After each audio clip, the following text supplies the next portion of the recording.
बिस्मिल्लाहिर्रहमानिर्रहीम। अस्सलाम वालेकुम दोस्तों, अल्लाह पाक के रहम करम और शुक्र के साथ आपका भाई एक नई वीडियो के साथ आपकी खिदमत में हाज़िर है। दोस्तों, आज मैं आपको बताने जा रहा हूँ यूट्यूब की मौजूदा सूरत हाल। तो मेरी वीडियो को पूरा देखिए, स्पेशली नए यूट्यूबर्स मेरी वीडियो को आखिर तक देखें। दोस्तों, हो क्या रहा है, बहुत सी यूट्यूब वीडियोज़ को डिलीट किया जा रहा है, बहुत से यूट्यूब चैनल्स को ब्लॉक किया जा रहा है। इसकी रीज़न क्या है? इसकी रीज़न एक ख़ास बीमारी, एक वबा है जो आजकल पूरी दुनिया में फैली हुई है। मैं इस बीमारी का नाम नहीं लूँगा, उम्मीद करता हूँ आप समझ गए होंगे। दोस्तों, इस बीमारी की वजह से यूट्यूब का स्टाफ नहीं आ रहा, मशीनों और रोबोट से काम लिया जा रहा है। दोस्तों, आप जानते हैं मशीनें गलतियाँ करती हैं, इनकी गलतियों को सुधारने के लिए इंसान होते हैं जो आजकल मौजूद नहीं हैं। मशीनें अपनी मर्ज़ी से काम कर रही हैं और गलतियाँ कर रही हैं। दोस्तों, यूट्यूब की मौजूदा सूरत हाल को मद्देनज़र रखते हुए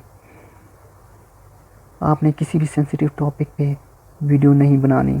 इवन किसी भी सेंसिटिव टॉपिक का इस्तेमाल अपने टाइटल टैग और डिस्क्रिप्शन में नहीं करना, जिससे यूट्यूब के एल्गोरिथम को लगे कि आपने वायलेशन की है और वो आपको कहीं ना कहीं से आपकी टाइटल टैग और डिस्क्रिप्शन से पकड़ लेगा। उसे लगेगा कि आपने कहीं ना कहीं वायलेशन की है। तो प्लीज़ किसी भी सेंसिटिव टॉपिक पे ना ही वीडियो बनाएं, ना ही अपने टाइटल टैग और डिस्क्रिप्शन में कोई ऐसा इवन वर्ड इस्तेमाल करें कि जिससे यूट्यूब का एल्गोरिथम आपको पकड़ ले और आपको किसी बड़ी मुश्किल का सामना करना पड़े। स्पेशली मेरे वो भाई जो लाइव वीडियोस अपलोड करते हैं यूट्यूब पे, आजकल ऐसा ना करें, क्योंकि जब आप लाइव वीडियो बना रहे होते हो तो गलती के चांसेस बहुत ज़्यादा होते हैं। दोस्तों, इसी के साथ मैं आज की वीडियो का अख्ताम कर